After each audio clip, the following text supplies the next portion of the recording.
ప్రధానమంత్రి ఆయన మన మధ్య లేరు. ఆయన ఆత్మకు నిజామాబాద్ జిల్లా మరియు నగర కాంగ్రెస్ పార్టీ తరఫున శాంతి కలగాలని చెప్పి ప్రార్థిస్తూ ఈరోజు జిల్లా కాంగ్రెస్ భవన్లో ఆయనకు నివాళులు అర్పించడం జరిగింది.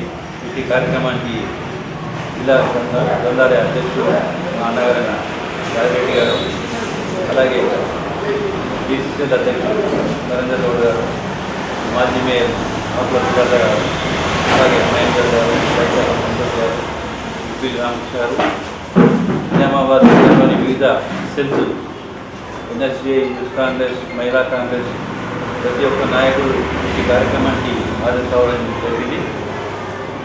డాక్టర్ మన్మోహన్ సింగ్ గారు ఈ దేశానికి చేసిన సేవ చాలా మెచ్చుకోదగింది. ఎందుకంటే ఆయన 1994 పివి నరసింహారావు గారు ఏదైతే ఆర్థిక సంస్కరణలు చేపట్టి భారతదేశాన్ని ముందుకు నచ్చేలా చేయడంలో సక్సెస్ అయిన దాంట్లో పాత్ర మన్మోహన్ సింగ్ గారి ముఖ్యంగా ఆయన పాత్ర చాలా ఉంది. అప్పటి సంస్కరణల వల్లనే ఈరోజు భారతదేశం ప్రపంచ దేశాలలో అగ్రదేశంగా నిలవడానికి దోహదపడింది.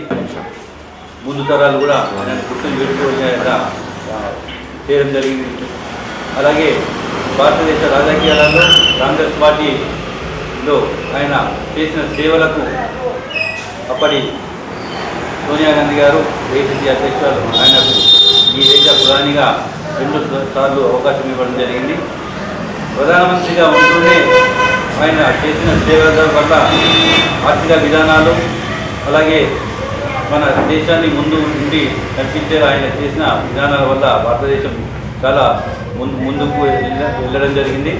ఆయన మన మధ్యలో ఈరోజు లేకపోవడం చాలా గణనీయమైన విషయం.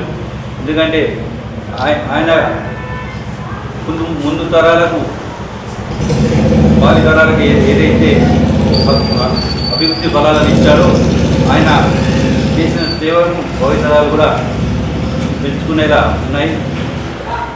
మన్మోహన్ సింగ్ గారు మన మధ్య లేకపోవడం చాలా విచారకరమైన దినం ఈరోజు. కాబట్టి ఆయన ఆత్మకు మరి ఒక్కసారి నిజామాబాద్ నగర మరియు జిల్లా కాంగ్రెస్ ఆధ్వర్యంలో ఆయన ఆత్మ శాంతి కలగాలని చెప్పి ఆ భగవంతుని కోరుతూ